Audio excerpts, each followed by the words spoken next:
Okay, this is going to be a heavy one, guys. I'm going to try to explain to you how the subprime mortgage crisis happened. Now, we're looking at this in the context of the failure of deregulation, the failure of laissez-faire. So, we're going to talk about an event that happened 12 years ago, right? The beginnings of it, though, go back to about 2005. And even before that, to be honest. And by the end of this, you should have hopefully a pretty good understanding about how, at least in my estimation, there needs to be some oversight in the economy, right? Some oversight in the financial market because human nature is a flawed thing and people are greedy and selfish. And when people make bad decisions, when they're in important positions in financial institutions like banks and mortgage brokerages, then it costs trillions of dollars and the lives of, or the houses of millions of people. So let's talk about the subprime mortgage crisis leading ultimately to something called the world financial crisis. So this subprime mortgage crisis started in the United States of America. And what started in America, remembering that America is the largest economy in the world, eventually rippled out to everybody else. So I like to think of the subprime mortgage crisis as like a person taking a giant rock and throwing it into a pond. That giant splash in the middle, that is the impact it had on America. It was devastating to the American housing market. But then with the largest economy in the world faltering, that was the ripple effect that happens in the pond after it kind of settles down, right? And that's what happened to the rest of the world. So guys, globally, the subprime mortgage crisis and the world financial crisis cost the jobs of millions of people and thus far has cost about $20 trillion in global wealth.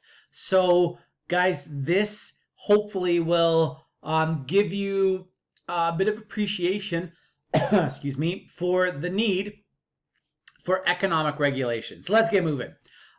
So a mortgage, right? The term subprime mortgage, I guess first need to figure out what a mortgage is, and then we'll talk about what it means for a mortgage to be subprime. So guys, what's a mortgage? I mean, chances are, your parents maybe have one. One day you're going to go out and get a mortgage, right? And guys, the reason you get a mortgage is because you need capital to pay for a house, right? A house costs money and a lot of it, right? Houses cost a lot of money. I remember the first house that my wife and I bought about 15, 16 years ago now.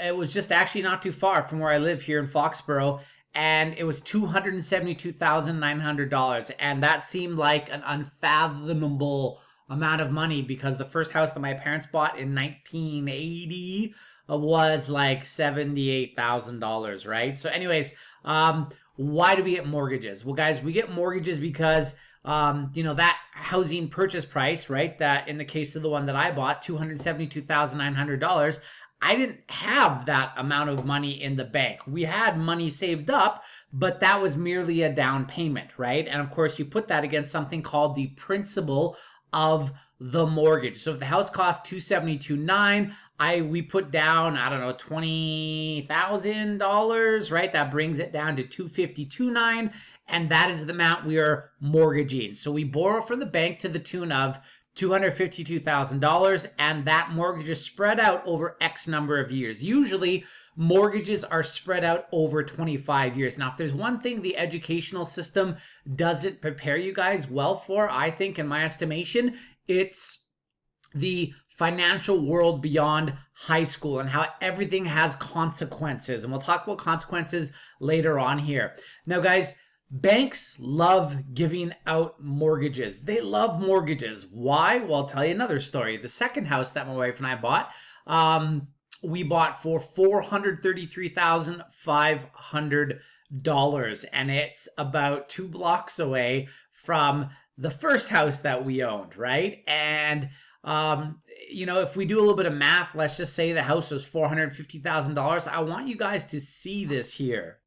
All right, so this is a mortgage calculator that is available to you just online, right? And look, what I did, guys, I put in the borrowing cost of a house, $450,000, an interest rate of 3%, which to be honest right now is a really good interest rate. And I put an amortization rate or period, sorry, of 25 years. 25 years times 12 months in a year is 300 months. So over 300 months, you're paying whatever $450,000 is divided by 300, and then you're adding 3% interest to that per year. Now, I know that doesn't sound like a lot, but let's scroll down a little bit here. So, guys, on that house of 450 grand, right, you're paying $2,100 a month. Now, the really big thing that I want you to see is over the term of 300 years, you are going to pay $188,881.42 in interest. So that $450,000 home, you actually end up paying $638,881.42 because you combine the housing cost plus the interest charges. Now, why do banks charge interest? They charge interest because they're doing you a favor. And because they're doing you a favor, I want you to understand something. The bank always wins, right? If you pay your mortgage like a good lendee, then the bank makes a whack of interest, right? $188,000 over 25 years. However, what if you don't pay your mortgage? Well, then what does the bank do? Well, they foreclose on your house, they repossess it, they make you declare bankruptcy, they destroy your credit, and they also sell the house out from underneath you because technically, until you pay it off, you're not the owner of it, right? So remember, guys, when it comes to financial decisions in your future, the bank always wins. And pay your damn bills on time. As you'll see from this PowerPoint, when you don't make good decisions, it costs you money, right? It costs you money. All right, so back at the slide again, guys. Banks love giving out mortgages, right? They want to give them to you because they know, again, banks always win, right? You pay your mortgage every month. You're going to pay them a whack ton of interest over the term of that mortgage, right? 25 years, 30 years, 20 years, 15 years, whatever it takes to pay it off. And guys, if you stop paying it and you're delinquent in paying back your mortgage, again, they destroy your credit, they ruin your financial life, and they repossess the house and they sell it out from underneath you and get someone else into there, right? So the bank always wins. So guys, it says here, by loaning you money, lenders make a lot of money on interest that you pay over the 25-year period. This loan the bank gives you, assuming you meet all the requirements, is an asset. Now, please remember that, guys. Assets are something that have value, and that asset, as we'll see in the subprime mortgage crisis, becomes something that they package up as a financial product. And we'll look at that here as we continue to go on. So please, guys, just make sure you understand what a mortgage is. A mortgage is a loan that a bank gives to you that you pay back, typically monthly, maybe every 2 weeks, maybe something called accelerated biweekly. And that is you paying back the loan that the bank gives you for buying that house. Now, guys, if you have good credit, you get something known as a prime mortgage. People who qualify for prime mortgages, like me, don't make mistakes when it comes to their credit. I've always been a very credit-wise person. I've never overextended myself and not paid bills. I've talked about him before. I'll give you the example of my brother. Maybe one day he'll see this on the internet, which is kind of funny actually. But anyways, so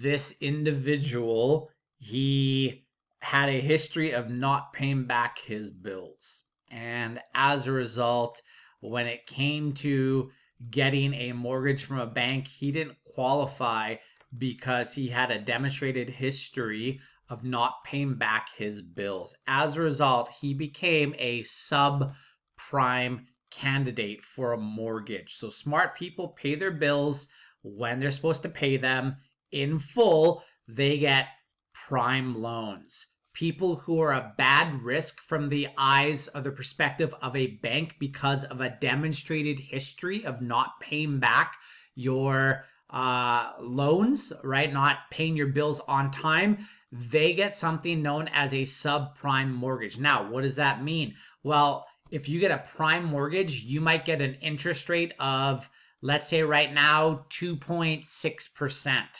If you are a subprime, sub meaning not prime mortgage, you might get an interest rate of, let's say, 5%. Now, I know that doesn't sound like a lot of difference.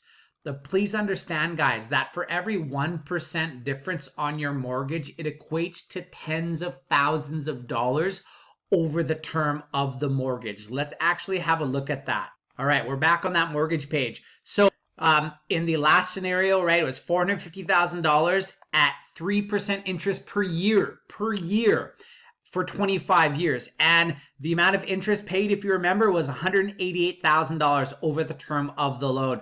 Let's change that interest rate from 3% to 4% per year. And let's see what happens. So 1% difference on $450,000 equates to, good Lord, look at that, $260,000. So we go from $188,000 to $260,000. So guys, that is increased by a factor of $80,000. Guys, that is a retirement payment on, a vacation property or whatever it happens to be. So don't screw up your credit. Now, going back to the idea of subprime loans, you guys ever heard the jingle on the radio for Mac James Motors, the credit cure for the get a car blues? Well, what kind of person shops at Mac James Motors? Well, the kind of person who, when they walk to or they drive to a car dealership like Sherwood Ford, Sherwood Chevrolet, Sherwood Dodge, whatever it happens to be, you have garbage credit and they're not going to give you a car loan because you have a demonstrated history of not paying your bills, right? And to quote the immortal Dr. Phil, the greatest predictor of future behavior is past behavior. If you're a loser in the past, chances are you're going to be a loser in the future when it comes to your finances. So if you're shopping at a place like Mac James Motors, you are going to get a subprime car loan. You're going to be paying a heck of a lot more for a car than you would be had you been getting a prime interest rate. Okay, now guys, people who typically get subprime mortgages have a credit score under 600, right? So they have questionable credit. Please understand, guys, that when you go to NATE or Grant Mac or U of A, after all of this, right, assuming that we're back in real life, I remember vividly walking down the CAB building, right, Central Academic Building, and first day on campus, right? September, all that kind of deal, right? You're fresh faced and new to campus. I didn't have this beautiful beard that I have now. And I remember vividly people from like TD Canada Trust and Royal Bank and RBC wanting to just huck credit cards at you, right? Student credit cards. And guys, if you take that credit card and you decide that you're just going to rack it up and make minimum payments or not make payments at all, it's going to destroy your credit. And that's on your credit history for a long time, right? Like 7 years or something like that. So guys, when people with bad credit go to a bank and want to buy a house, and let's face it, we all do, they will qualify for a subprime loan. Now look, guys, again, the bank will typically give you a subprime loan, or at least they did in the United States of America back in 2005, 2006, 2007, because of the fact that they charge you more interest, so they make way more money. And again, the bank always wins. If you stop paying back that mortgage, what's going to happen? Repossess your house, kick you out, you're bankrupt.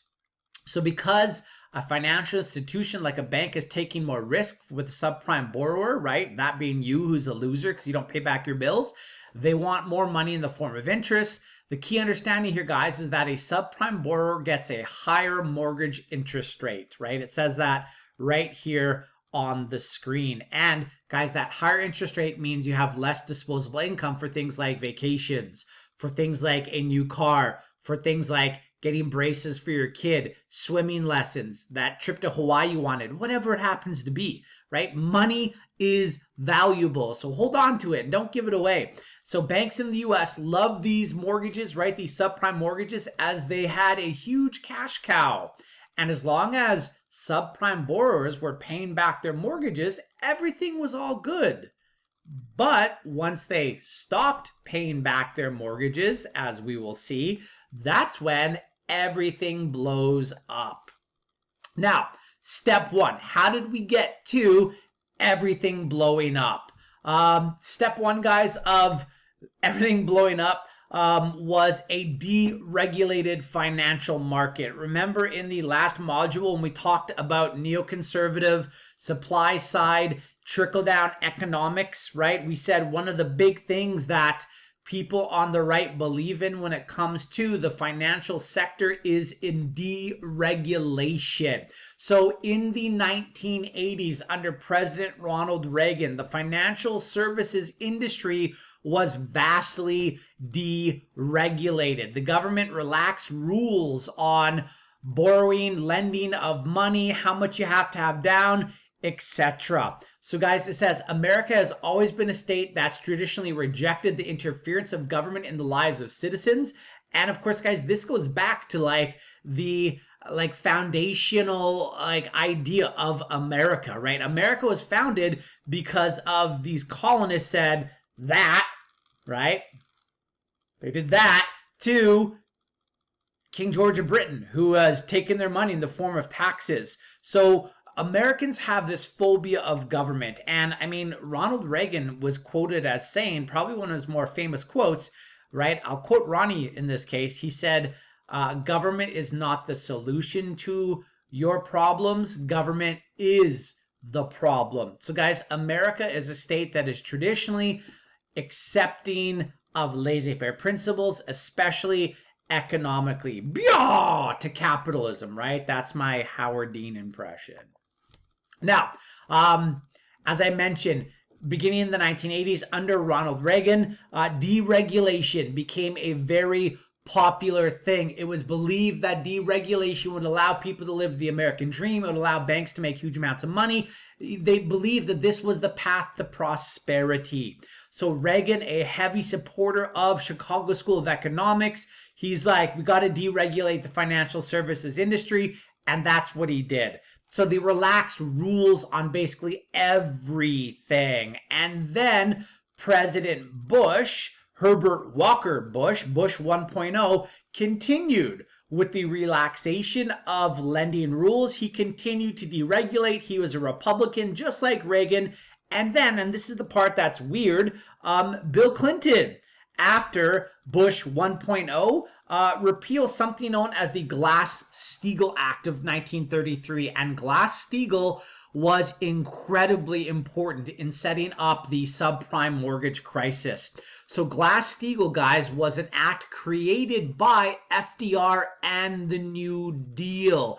It was to ensure that there would be more rules in terms of the financial services market. So when you repeal something, you get rid of it. So with Glass-Steagall repealed, it was like there was blood in the water and sharks started circling. These customers looking for mortgages who perhaps shouldn't have been getting them. So Glass-Steagall was passed by FDR as a response to the failure of laissez-faire. Remember, guys, before 1929 stock market crash, right? October 29th, 1929. From 1920 up until October 29th, 1929, right? We had a president by the name of Herbert Hoover who believed in laissez-faire and a lack of rules.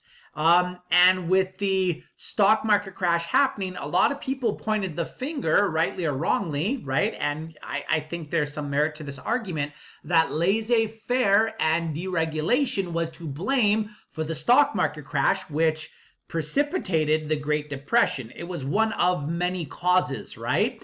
And with the repealing of the Glass-Steagall Act in 1999 under President Clinton, banks were now allowed to give riskier loans to customers. They were allowed to give these subprime mortgages.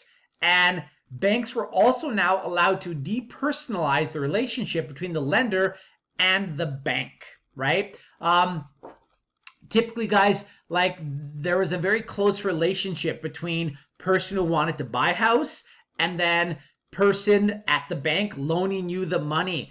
And after the repeal of Glass-Steagall, what happened, guys, is these subprime mortgages became, and the term here is collateralized or spread amongst many people. Let's talk about that idea. So make sure you understand, guys, that deregulation contributed vastly, I would argue, to the subprime mortgage crisis.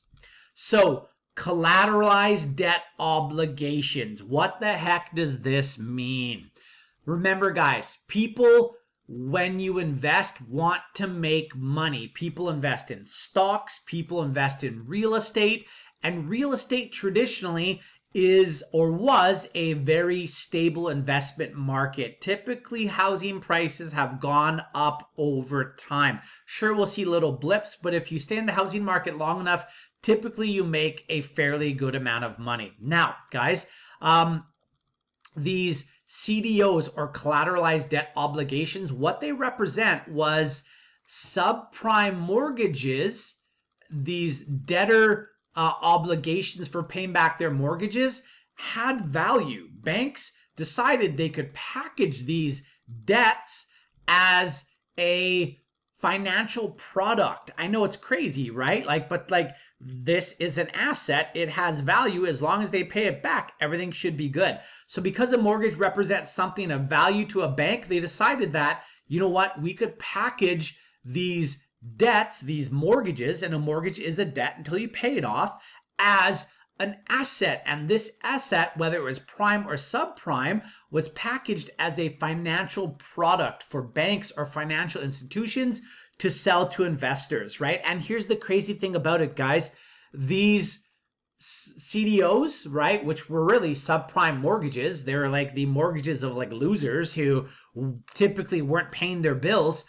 These subprime mortgages were given AAA credit ratings. They were rated as the best possible investment. Now, when you invest, guys, there's like minimal risk, sort of medium risk, and a high risk. Typically, where we see high risk, there's also the possibility of great reward. Where you have a low risk asset or a low risk investment, you're typically not going to make as much money. So people who, manage pension funds and things like that, for like school districts or nursing unions, whatever it happens to be, right? These fund managers, they want to invest in these best, safest assets, right? They want to put their money where the money is safe. And these CDOs were sold to investment firms as AAA rated assets. They were safe.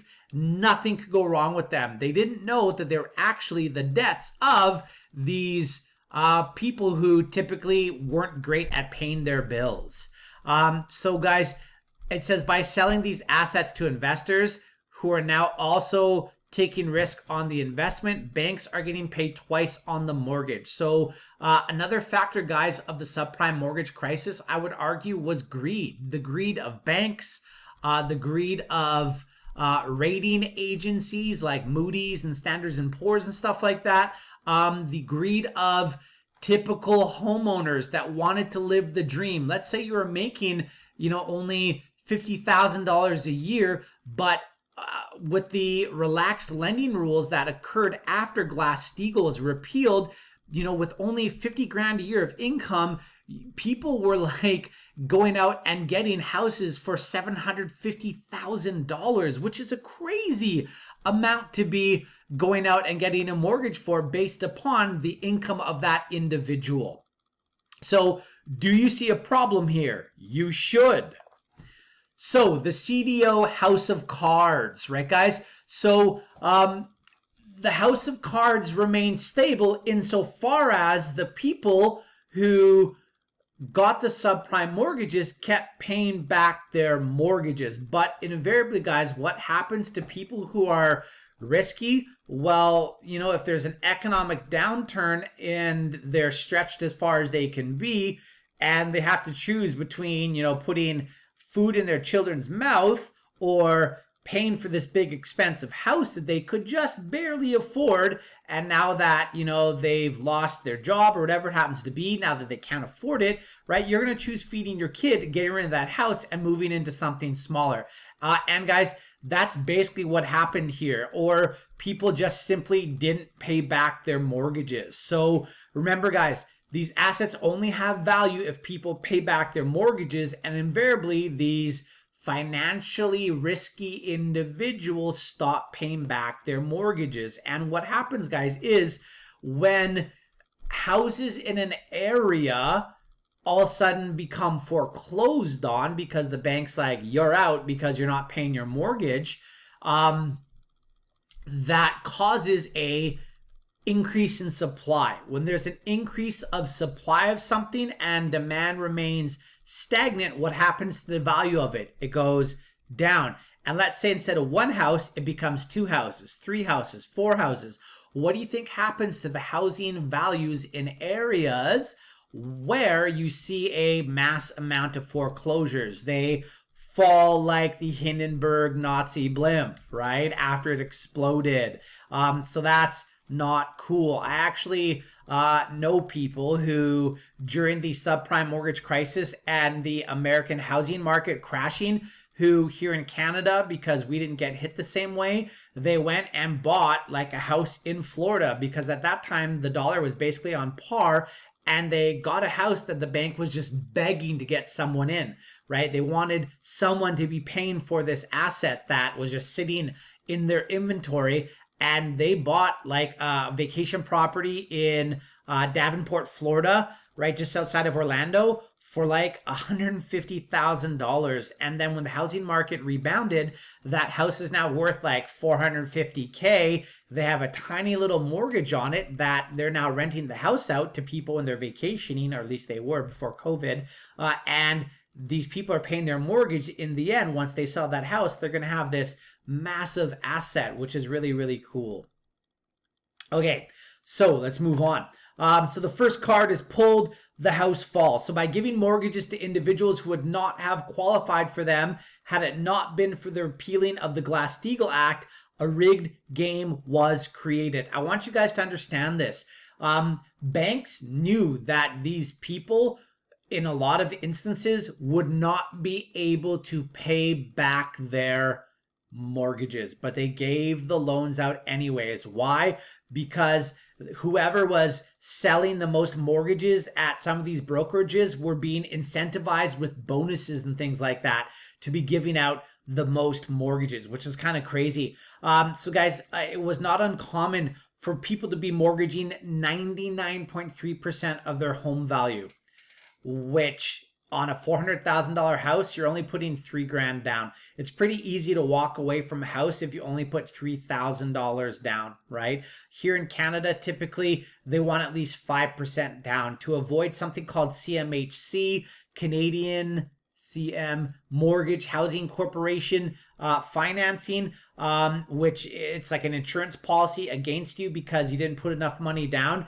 You have to put like 20 or 25% down, and 20% of a $400,000 house is $80,000. Most people can't do that, right? So as people stopped paying their mortgages because of a number of factors, all of a sudden the house of cards that was built on this idea of people living the dream and hopefully people paying back their mortgages started to crumble, right? And it was ugly. Now, out of all of this, guys, I want you to understand that the rich got richer, right? In the end, guys, what happened to shore up the American housing market was something called the Emergency Economic Stabilization Act of 2008. And guys, this represented Keynesian economic interventionism. This represented socialism for these corporations. So, guys, massive economic banks and lending houses and things like that, like Bear Stearns, Lehman Brothers, Goldman Sachs, were all of a sudden just going bankrupt. And this created an economic tsunami in the United States, which then eventually swept the world. So to stop the tsunami, the American government used taxpayer dollars and pumped in $700 billion. This Economic Stabilization Act is sometimes called the bailout. So understand, guys, that these corporations that gave out loans to risky purchasers, buyers of homes, right? They were making money hand over fist, and CEOs of these companies were making like 45, 50, even $100 million a year. You think hockey players or basketball players or football players, baseball players make a lot of money? No, these guys, these CEOs, they're the owners of the teams who pay the, Shaquille O'Neals of the world, the Michael Jordans of the world, I'm trying to think of a good basketball player, LeBron James of the world. You know what I mean? Like, these are the guys who are the money behind the money, which is kind of crazy. So the US government pumped in $700 billion of taxpayer money so that the economy wouldn't basically enter into a second Great Depression, which is kind of crazy. And just so you know, when the money was given to the corporations to help them not fail, here's the crazy part. Some of the CEOs actually gave themselves bonuses. So when their companies gambled on trying to make more money by giving risky subprime mortgages, the CEOs actually took bonuses, which is crazy and immoral, but that's what they did. Now, how could this have happened? Who is to blame? And I'm going to put a video underneath this PowerPoint video lesson to hopefully try to have you understand kind of what's going on here. I'll actually put two. One of them I would recommend you definitely watch. The other, if you want more detail, if you're like, yeah, I still don't really understand, Mr. Crosby, then I suggest you watch that. Now, who is to blame for what the heck happened here? So was it a lack of regulation? I would argue definitely yes. With the repealing of the GlassSteagall Act, it became a free-for-all for banks, for mortgage firms to give out these risky loans. So was a lack of regulation to blame? Absolutely. So the response of leftist governments like the government of Barack Obama, who basically came into power in 2008 when this was happening, was to introduce more regulation, something called the Dodd-Frank Act. And you'll learn about that in one of the videos. So it was believed that the economy was too free. Now, does this perhaps say something about laissez-faire, unregulated economies? Does this say something about a fatal flaw in trickle-down theory? Probably, right? Now, was it also the fault of the greedy? Absolutely, right? Wall Street bankers, CEOs, mortgage brokers, banks, buyers of homes, right? Everyone were being greedy little piggies, right? To quote Kevin O'Leary on the Shark Tank, right?